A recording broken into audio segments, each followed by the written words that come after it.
Valencia appears to offer the perfect version of Spanish life.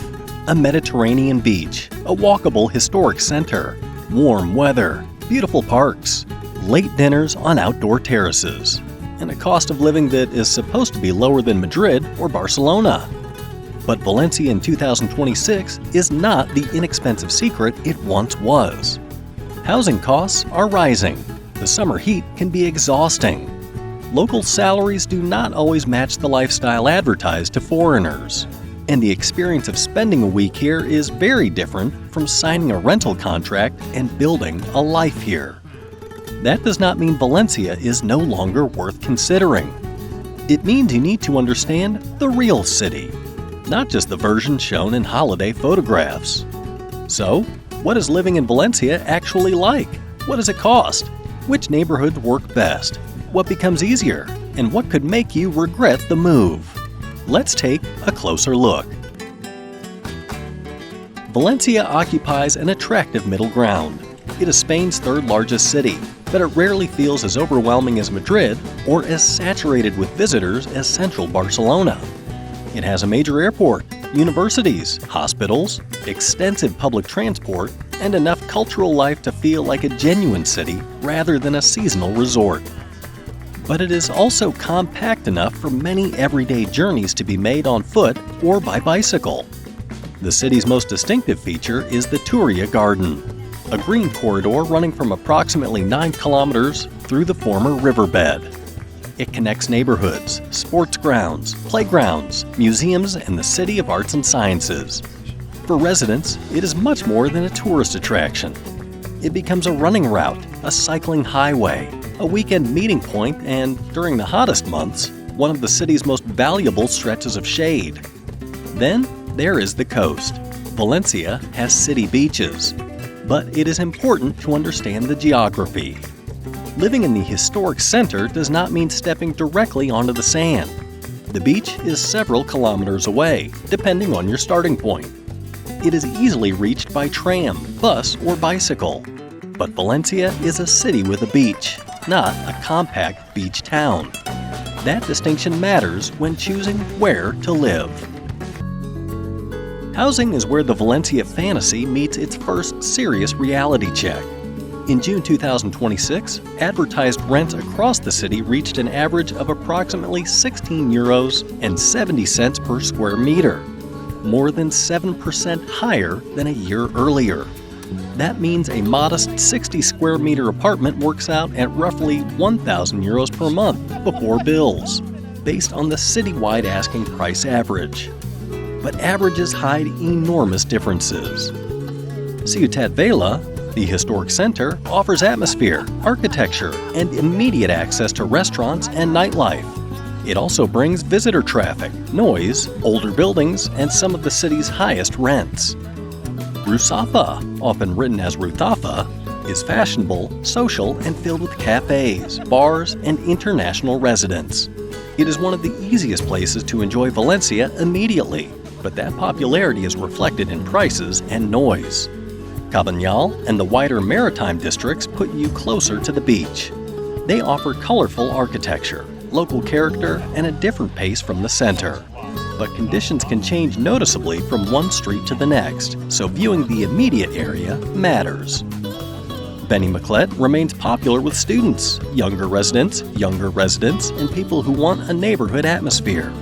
It is well connected and lively, although it is no longer the bargain many older guides describe.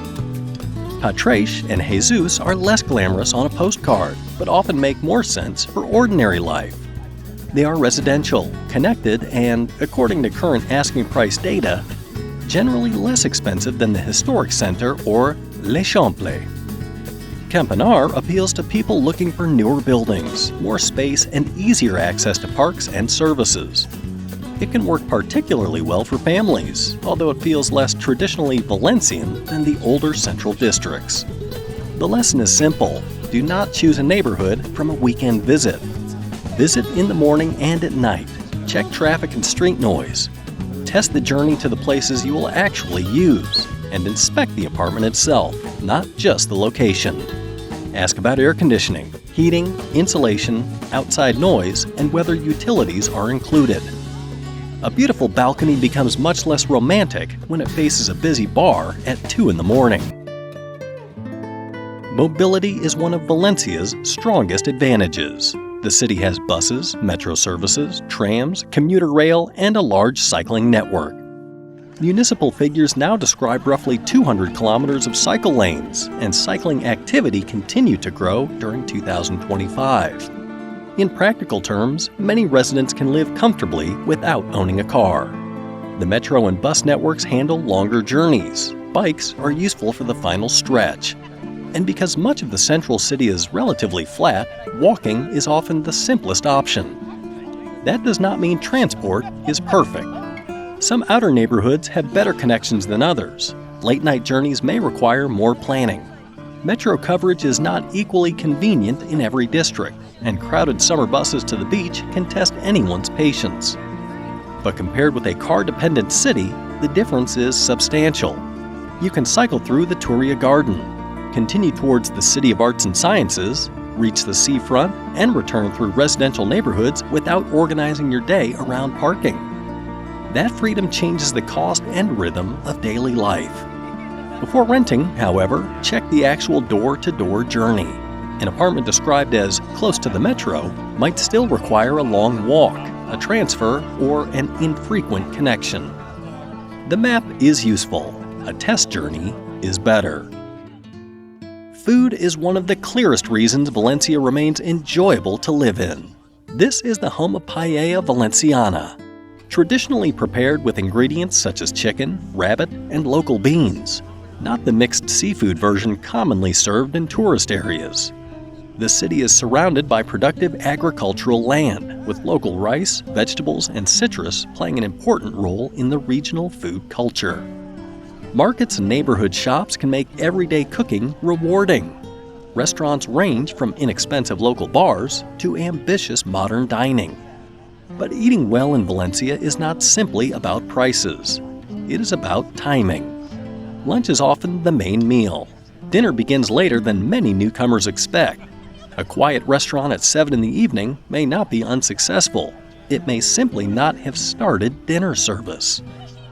Shops, offices, and services may follow schedules that initially feel inconvenient to people arriving from Britain or the United States. Sundays and public holidays require more planning. August can alter the rhythm of the entire neighborhood. Eventually, many residents begin to adapt. You shop earlier. You stop expecting dinner at 6.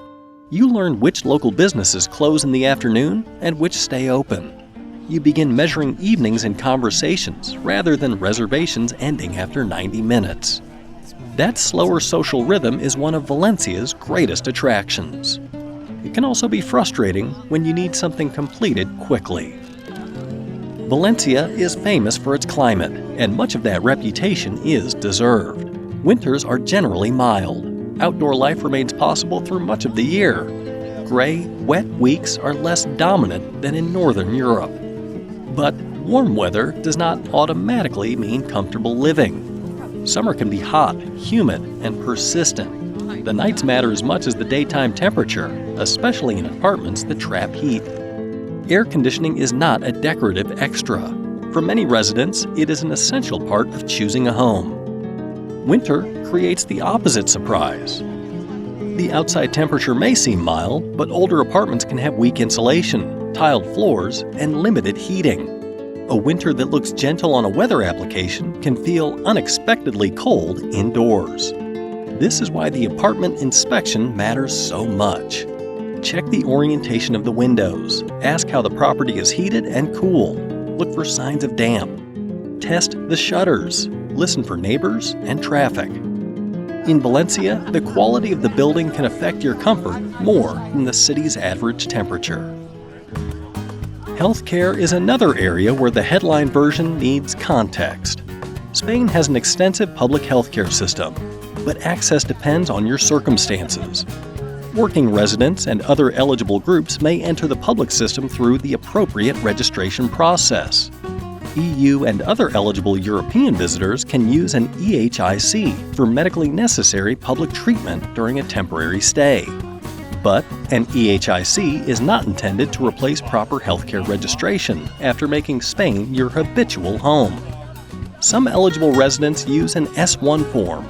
Others obtain coverage through employment, Social Security contributions, or another recognized route.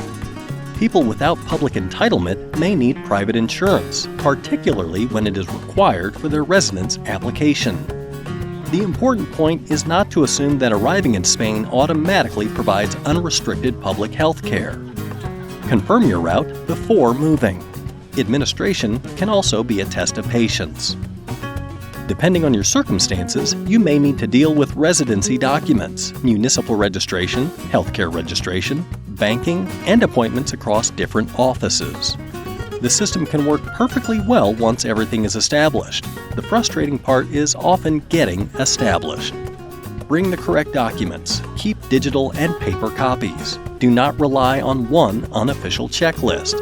And expect procedures to vary depending on your nationality and residence status. The detailed healthcare and paperwork rules deserve their own guides. For now, understand that Valencia's relaxed lifestyle does not make Spanish administration equally relaxed. It is possible to spend time in central Valencia using mainly English. It is much harder to build a complete life that way. Spanish improves almost every part of the experience, dealing with landlords, making appointments, resolving problems, joining local groups, and forming relationships beyond the international community. You'll also encounter Valencian, the region's co-official language, on public signs, in schools, and throughout local culture. New residents are not expected to arrive fluent, but recognizing and respecting it matters. Employment is another important reality. Valencia can feel affordable to someone bringing a British, American, or Northern European salary. The calculation looks different when earning a local wage. That gap is part of the tension surrounding housing. Rising rents and demand from international residents are not abstract issues for local people. They affect whether families and younger workers can remain in their own neighborhoods. Valencia is an international city. Approximately 1 in 5 registered residents is a foreign national. But moving here responsibly means treating it as a home shared with an existing community, not a low-cost lifestyle product.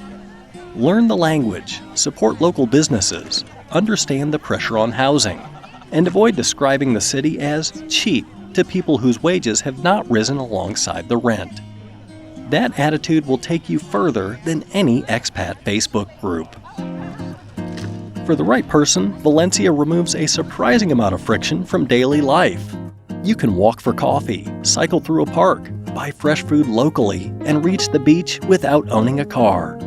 You can enjoy the cultural life of a major city without accepting the scale of Madrid. You can spend more of the year outdoors. You can build routines around public spaces rather than shopping centers and motorways. And once you settle into the Spanish schedule, daily life can feel more social and less hurried. The city works particularly well for people who value walkability, outdoor activity, food, neighborhood life, and a balance between city and coast. Valencia is less suitable for people who need a large, high-paying employment market. It may frustrate anyone who expects administration to be immediate, housing to be inexpensive, or every service to operate on a Northern European schedule. The summers can be oppressive. The best-known neighborhoods can be noisy. The rental market is competitive. And speaking only in English can leave you living beside Valencia rather than truly inside it. Some people arrive expecting permanent holiday mode. Then they discover that they still have work, bills, appointments, neighbors, and Monday mornings, only now with better oranges. Valencia improves many parts of life. It does not remove ordinary life itself. So, what is living in Valencia actually like in 2026? It is still one of Spain's most compelling urban lifestyles. It offers a rare combination of a genuine city, Mediterranean coast, public transport, cycling infrastructure, green space, and strong food culture. But it is no longer an undiscovered bargain. Housing is the biggest pressure. Local salaries matter. Summer comfort depends heavily on the apartment. And creating a real life requires more than finding an English-speaking neighborhood and a sunny terrace. Valencia is best for people who want to participate in the city, not simply consume it. Come prepared to learn Spanish. Research your residence and healthcare position. Choose the neighborhood for your daily routine rather than its reputation.